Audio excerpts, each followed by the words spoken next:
Welcome to the Pit Stop Ranch, where we buy cars 3 times as often as we sell them. There comes a time in every young hot rodder's life where they realize this shit's expensive. For cheap bastards like us, the gears start turning and smoke starts building out of the airs, just like blow-by from the crankcase breather. How can I do what I love without it costing so much? Well, today we're going to talk about one strategy of doing such a thing. Every Tom, Dick, and Mary who have learned how to swing a wrench come to the point where they decide they want to use their skills to make a nickel. Or a hobbyist who's desperate to offset the cost of the hobby. Yeah, and that too. Anyways, we're going to talk about the art of the flip. The cons, the pros, the next cons. Flipping, the most basic form, is buying a vehicle for as little as possible, turning around and selling it for as much as possible, with a step in between where you try and add some value. Okay, here at the Pit Stop Ranch, every time we find some new pile that whets our appetite, before we even go look at it, we have the discussion about its flip potential. This is mostly to establish a baseline budget for initial repairs, as well as demonstrate we have an exit strategy for said vehicle. And then also too, it gives us an initial direction or priority list of things to do to the vehicle before we go crazy with modifications or tear it straight down all apart with huge dreams of crazy modifications. And since we fall in love with everything we drag home, it's a rationalization to go buy more junk instead of working on the junk we already have. No, yeah, we can't forget to say that, can we?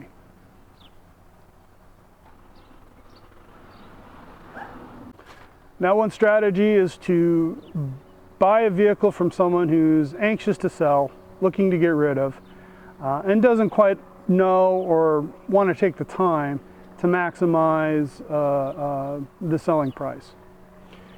And then you turn around, you do a level 1 tidy, and you turn around and advertise it on every known media source you can, to then find the one buyer out there who's willing to pay top dollar for your magnificent art on wheels. Another is to buy in a market where the vehicle's value is low and take it to a market where the vehicle is high. And if between the purchase price, transportation price is significantly less than the resale price, you made money. And of course, there's always buy a pile of junk, do a huge amount of work, and then hope to find a rich idiot to buy it from you and pay top dollar. And that one makes for good TV. And there are other strategies, including combining any of the above. But every single strategy that you look to employ requires special skills, knowledge, and tools. And without those, you can get yourself in a lot of trouble. Here at the PSR, we have managed to acquire cars with every known and a few real novel issues with title and registration. And within our jurisdiction, we have learned how to address those in a cost-efficient manner to be able to get a clean title and get it registered. Usually in our area, we can do a planned and non-operation. So cost of ownership is almost nothing, and it's legal, and then it becomes very easy to sell and do the transfer. If you're a neophyte or you don't want to mess with it, having a clean title ready to go is worth quite a bit.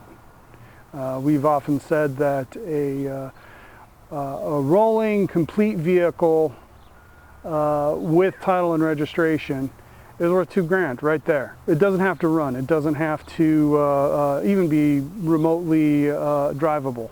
But if you can roll it onto the trailer, roll it off of the trailer, and you have a title, $2,000 right there.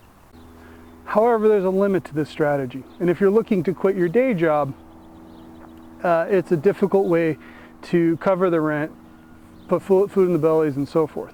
And there's a reason why lemon lots are viewed as being very shady, because they have to sell X number of cars at Y profit in order to keep the doors open. And therefore, deception becomes a very tempting route. And that, my friends, is the path to the dark side.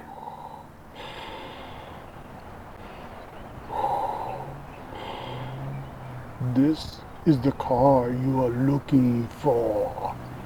It was driven by a little old lady. Once a week, only to church.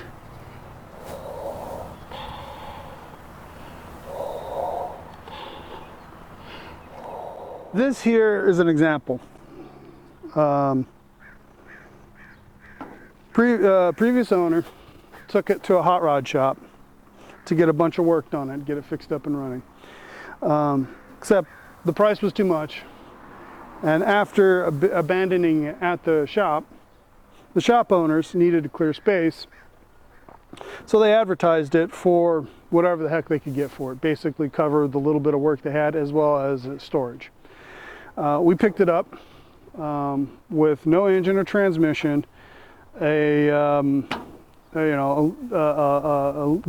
through a lien sale, which many people are afraid of, and we got it for pretty good money for not much at all, really. And yes, it is a 1955 F100. No, we are not specializing in mid-50s F100s. It just feels like it.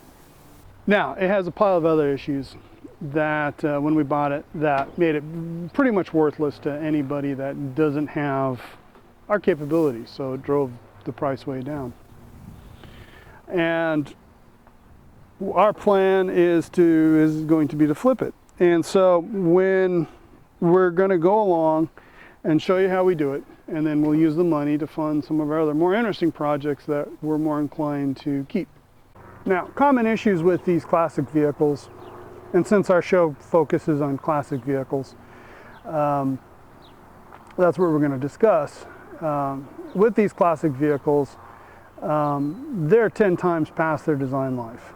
And in that time, the maintenance and repairs that have been performed on them, let alone the modifications, have gone from meh to, oh my God, WTF.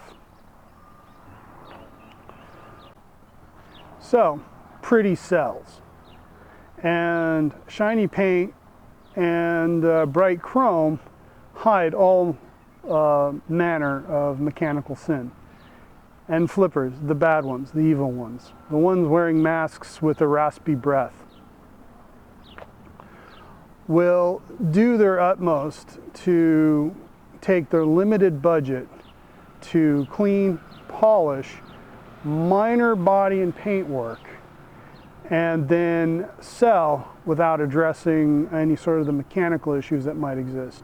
They might fix little things on the engine just to get it to run good enough so that a new buyer, when they get it, it runs fine long enough to get it onto the trailer and long enough to get it off. Their hope, the sellers, is that the new owner is just going to take it, put it in a collection, and never drive it. Or if they do drive it, they're just going to assume that the poor driving dynamics is just a quirk of the car. Or the car has personality.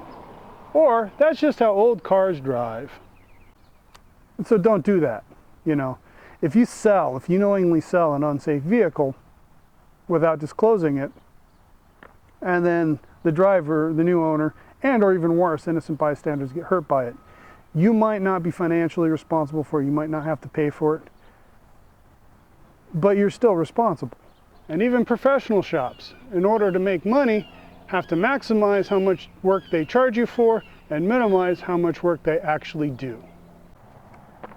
Now, that's not to say that all shops are shady. In fact, the vast, vast majority of them are honest and doing their utmost to operate in an ethical, legal manner. But they're still obligated to make money and keep the doors open. And so if you go to a shop and pay for work, or you're looking to buy a car from a shop, you get what you pay for. And regardless, when you're flipping cars, it's speculation. You need to have knowledge about the car, about the market, about mechanics and auto restoration. And even then, you might fall in love with it and not want to sell it.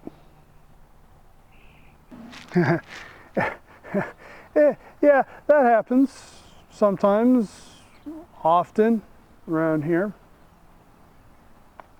But anyway, let's recap. Shiny sells. And patina.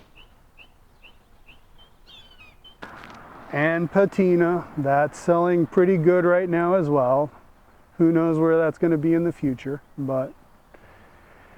And also an engine that runs good enough. However, if you're looking to do this, the reality is you'll be lucky if you do better than minimum wage for your time. Now, fortunately, since this is a passion and a hobby, supplementing it or offsetting the cost of your hobby by doing it, it might still be worth it to you. And the low return or low money earned for your time, you know, if you're a backyard shade tree wrench, that's what you're going to expect, at least for initially. And if you do a few of them and you develop a reputation, maybe you'll be able to get more in the future. But don't expect it out of the box. And remember, we are professionals, but especially not at this. So please leave a comment and let us know if we're crazy, if we're continuing to try this even if we know better. And like, subscribe, and hit the notification bell so you can catch our next video of tomfoolery.